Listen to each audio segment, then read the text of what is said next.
Great. Okay, so we finished here with our final effleurage of treating the back as a whole. Okay, now one of my favourite effleurages for side effleurage, you've got different ones, is I like to support the side of the neck. And you can be coming down just with one hand and around. Okay, that's one form of side effleurage. We can also use a softer alternate side effleurage.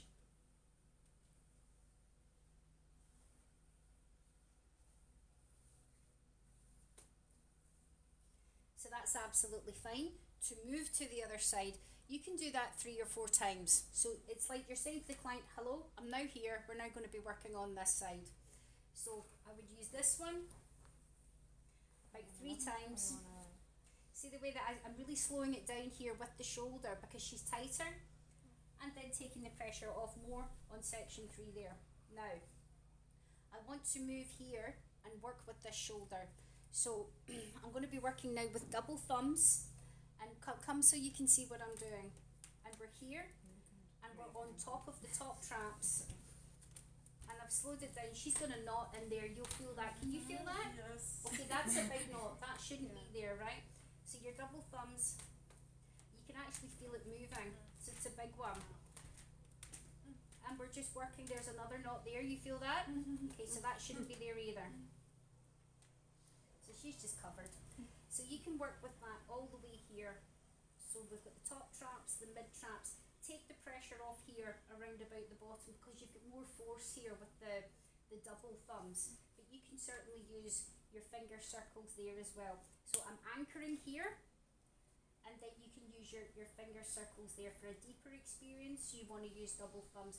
And again, she's so crunchy, you want to combine those. Keep working with it. If it's lumpy, don't be scared. Don't think, oh God, I don't know what that is. Come away from it. It actually needs to be worked on. And again, see the way she's breathing? She just took a deep breath there. She's saying that that's nice. Now you can smooth it round by then incorporating it with reverse thumb stripping. Okay, so I'm pushing the muscle tissue in another way. When we're working with a lot of knots, a lot of tension like this, an analogy that I use with the clients is you want to put the muscle tissue into a car crash. So imagine a car that crashed. It's going to bounce that way, it's going to bounce that way, it's going to bounce that way, it's going to bounce that way. It's the same thing when the muscle is tight and there's lots of really tricky trigger points, knots in there. You want to push the muscle that way, you want to push it that way, you want to push it that way. When you manipulate with the techniques, all of the muscle tissue, it softens it off and it loosens it, okay? So it's never, oh, I just need to go this way. You're not, you really want to be going horizontally. You want to be pushing it vertically. You want to be bringing it back round as well. Right, so the techniques we have is double thumb. Sorry, I can't see it from there. I'm just going to move this round.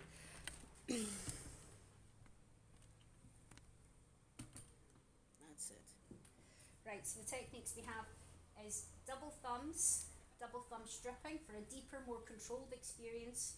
Okay, you can take that into the midsection. You don't come onto the top of the scapulae area. Anchor it in to get a bit more focused, and then using thumb circles. See the way her breathing's changed again, so she's responding. Look at the client, look at the goosebumps. We then want to reverse with the thumb coming back round. So again, you're pushing it in a different direction, bringing the anchor hand right round. That's nice, okay? I'm pushing it in a different direction as well. So if the client doesn't breathe, she's a good breather, but you get clients that don't breathe, say to them, that's it. Really breathe into that, okay? And pull back now. When you work with thumbs, that's quite a bit of pasteurisage work. Digital thumbs, it's when you're working the client. So again, I have like a way that I work where I give it a good bit of work. I don't keep pushing the client. You have to sense when they've had enough. When they've had enough, pull back. And I call effleurage love. Then give it a little bit of love. Let the client get their breath back, okay? Now, after you've worked like that, you can come back in with your steamroller because you've worked with the thumbs, you're pushing the knots out. So again, imagine you're working on a road, you've got the big drill, okay, it's full of potholes. You've cleaned the potholes down, now you want to come in with the steamroller and smooth the whole thing down. So that's when you want to bring in the loose fist again.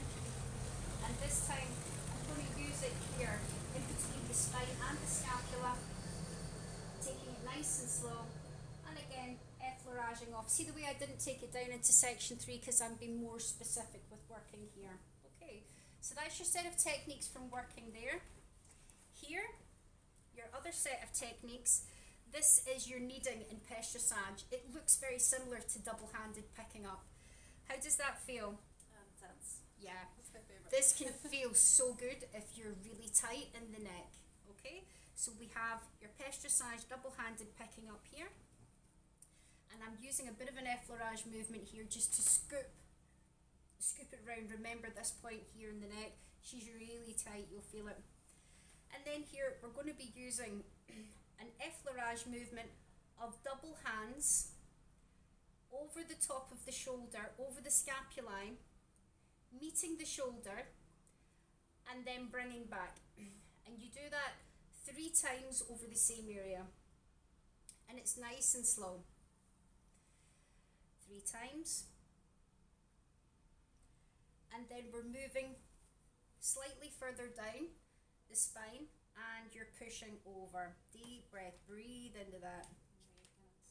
It's all crunchy here now on top of the scapula area as well.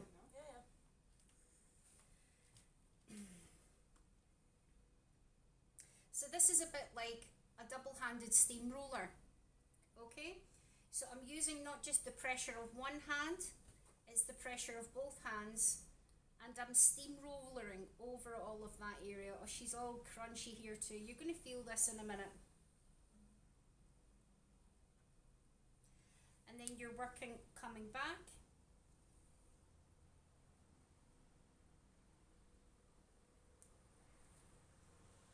And then again, bring it back in to your pêchissage movement. As it loosens, you'll feel the neck loosening. Bring it back up into the neck. It's beginning to feel better. You feel that? She should be able to feel this moving now.